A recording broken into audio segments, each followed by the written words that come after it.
Hey there, Emma here, and in 2023 I hosted a painting challenge called Dogtober where we painted a different dog breed every day of the month. You may have seen some of the clips that I posted on Shorts at the time, just showing like a few little clips from each painting, but I've decided to go and pull out the real-time footage and share them this year so you can follow along if you'd like to. A couple of disclaimers/explainers. The point of the challenge for me was that I wanted to try and loosen up. I'm a realistic portrait artist, and so I gave myself a smaller size to work with as well as a time frame. I'm painting on roughly about A6 size paper, which is pretty small. In terms of measurements, that's like roughly 10.5 centimeters by 14.8 centimeters or 4.1 by 5.8 inches. And I also tried to set myself a time limit of about 15 minutes. I really wanted to challenge myself to loosen up, but you can approach this any way you like. Maybe you'll do it in a different medium or a certain color palette. The options are endless, totally up to you, but you're more than welcome to follow along, and these are kind of like mini tutorials. I do want to point out though that as this was unusual for me and a challenge to me, not all of them are that good. I really struggled in the beginning to start loosening up, and particularly struggled with the long-haired dogs. But you know, it's an adventure and you'll see me progress through the month and learn a lot. If you want to grab the outline sketches, I have put all 31 sketches into a document, a PDF that you can download from my website. I will link that in the description. You'll just need to pop your email address in, which will sign you up to my mailing list, but then you'll get the document with all 31 outline sketches, roughly about the same size that I'm painting. You're more than welcome to print them, trace them, size them up or down if you need to. I'll be working with my usual set of supplies and mixing colors as well, but I will talk you through the process as we go. Let's jump in. Day 26 of Dogtober, and we have the samoyed. I'm excited to show you another way to paint a white dog. We just had the poodle a couple days ago where we negatively painted the fur in, but this time we're going to do things a bit differently.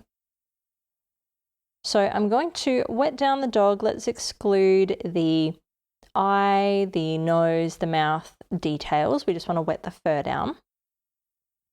We are going to do it a little bit similar in terms of the colors we place in the fur. Going to be a little bit similar to the poodle, definitely different from earlier on in the challenge where we started with the Bichon Frise. So we're going to have a little bit of purple in the cooler side of the dog, like the left side. We've got the light source coming from the right, and once again we're going to put a yellow in more of the highlighted areas. So we're going to need some color on the palette, so I'm mixing up a bit of a purple color using primary red and blue, and we're going to start placing that down. Now what's really challenging about doing this in one single layer is that these are complementary colors, and not only does that mean they complement each other, but they also neutralize each other and will make brown if they touch. So depending on the scale of the painting, and like if I was doing a realistic portrait, I would probably just do this in 2 different layers rather than risk running them into each other on this one single layer. But it was supposed to be a quick painting, so I just thought, you know what, stuff it, let's give it a crack. So I put some of this color down on the far left side. I'm using it on a little bit of like a shadow under the chin on the right side, a little bit down the bottom as well in the right corner there, a little bit around the side of the mouth, on top of the mouth between the nose, a little bit on the far ear, and then we can put a little bit around that eye as well. It's not really standing out though. I'm going to put a little bit more under the chin now, and I've just kind of gone back and spread it out a little bit. This was actually my second version of this painting. I've totally forgot that I painted it twice. It was probably the only one I did more than once because it just looked so bad.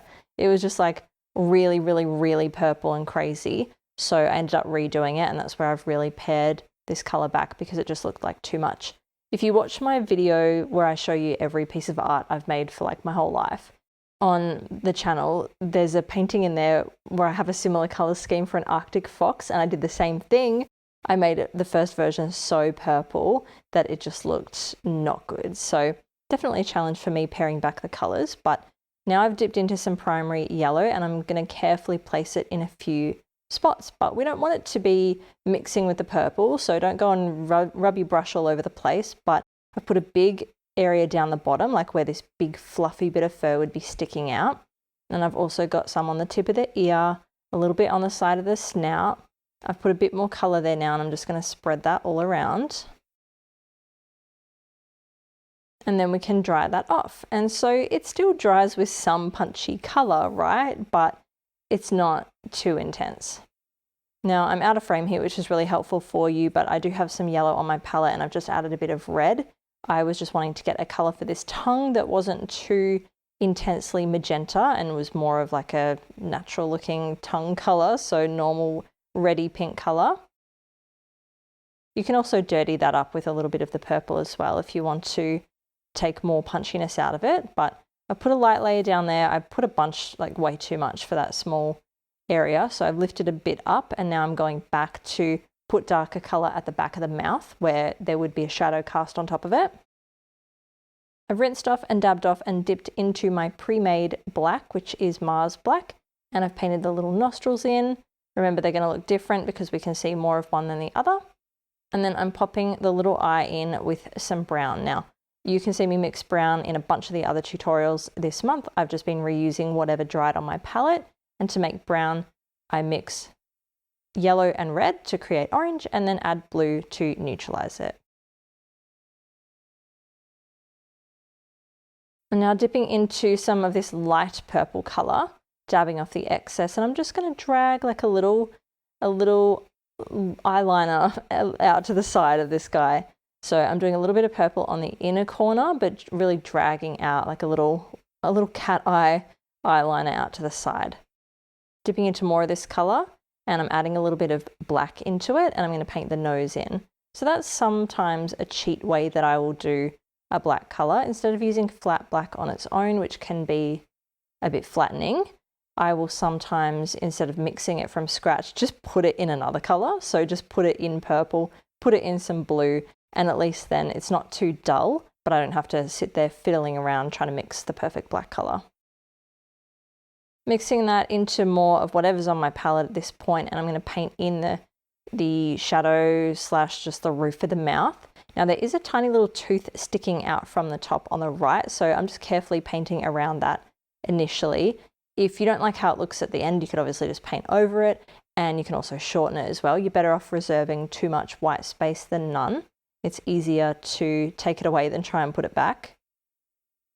So I'm grabbing this black purpley color, and I'm just going to drag that down up against the tongue.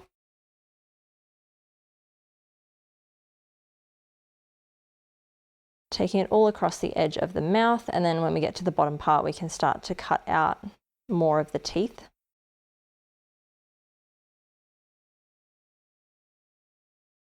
So wrapping that around now to the left.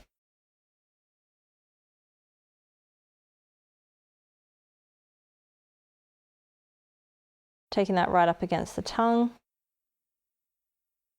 And then I'm going to carefully sketch it in along the bottom.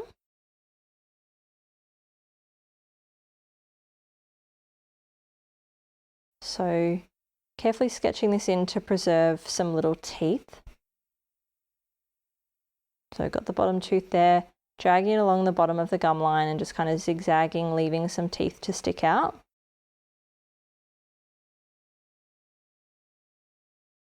And smoothing the bottom of that all up.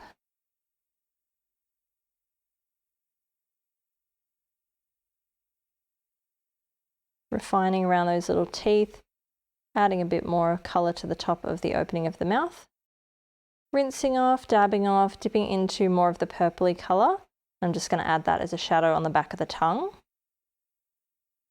Into some of the reddy colour now, and I'm going to add a little bit to this tongue at the front because it's looking very pale.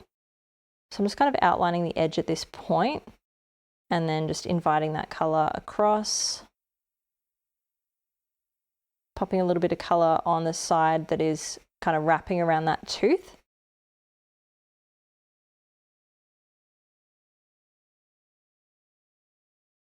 Just loosely dabbing some colour in there.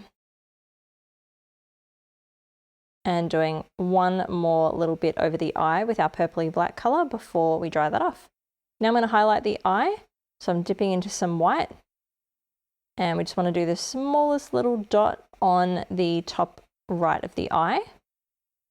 If you can manage to squeeze like a little bit of a crescent on the bottom left, have a crack. I just really brighten up the kind of like white of the eye that I'd preserved. And I'm going to pop a little bit of a highlight on top of the nose as well. Dipping back into this purpley black colour, and I'm going to go in again on the mouth. What I really wanted to do with this one was concentrate the detail and intensify the contrast around the eye, nose and mouth, because there was nothing really happening in the fur.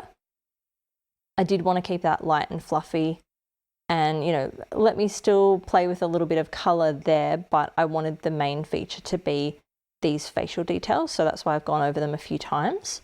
I'm just taking some watery purple and wrap that around the opening of the mouth and a little bit under the tongue.